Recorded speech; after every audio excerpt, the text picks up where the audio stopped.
सुप्रभात। आज हम पाठ 1 कविता एक बूंद, जिसके कवि हैं अयोध्या सिंह उपाध्याय हरिऔध, पढ़ेंगे।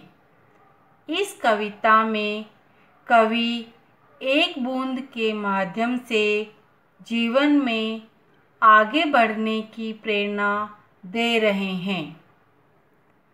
ज्यों निकलकर बादलों की गोद से, थी अभी एक बूंद कुछ आगे बढ़ी।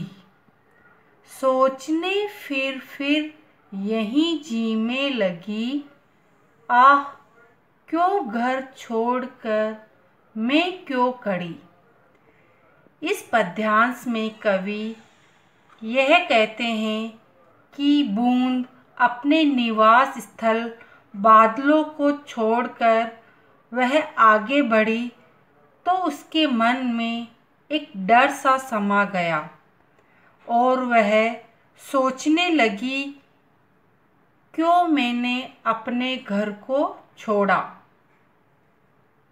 देव मेरे भाग्य में है क्या बदा, मैं बचूंगी या मिलूंगी धूल में, या जलूंगी गिर अंगारे पर किसी, चुप पड़ूंगी या कमल के फूल में।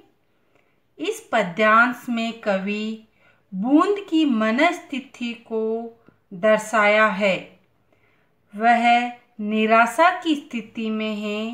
मन में यह सोच रही है कि मैं घर से तो बाहर आ गई, लेकिन मेरे भाग्य में पता नहीं ईश्वर ने क्या लिखा है।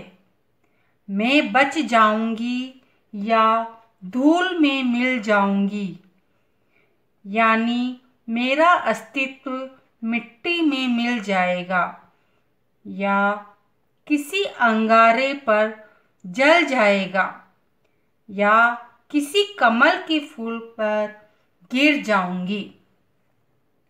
बह गई उस काल एक ऐसी हवा, वह समुंदर और आई अनमनी।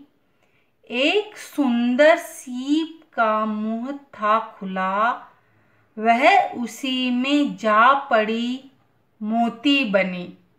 इस पद्यांश में कवि कहते हैं कि जब बूंद दुविधा की स्थिति में सोच रही थी, तभी हवा का एक ऐसा झोंका आया और वह उस हवा के झोंके के साथ समुद्र की तरफ आ गई और सीप में समा गई।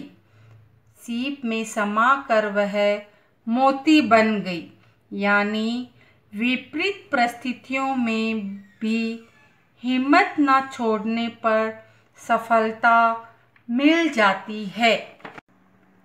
लोग यूं ही हैं झिझकते सोचते, जबकि उनको छोड़ना पड़ता है घर, किंतु घर का छोड़ना अक्सर उन्हें बूंद लौ कुछ और ही देता है कर।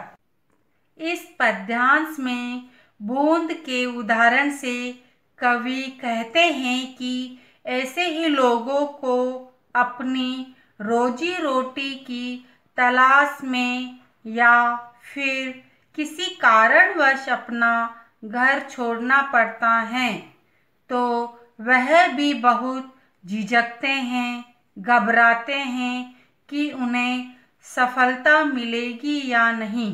परंतु घर का छोड़ना उन्हें बूंद लौ कुछ और ही देता है कर, यानी जब वह घर से बाहर जाकर मेहनत के साथ विपरीत हालातों में साहस से काम करते हैं तो एक दिन बूंद की तरह उनका भाग्य भी बदल जाता है और वह सफलता को प्राप्त करते हैं।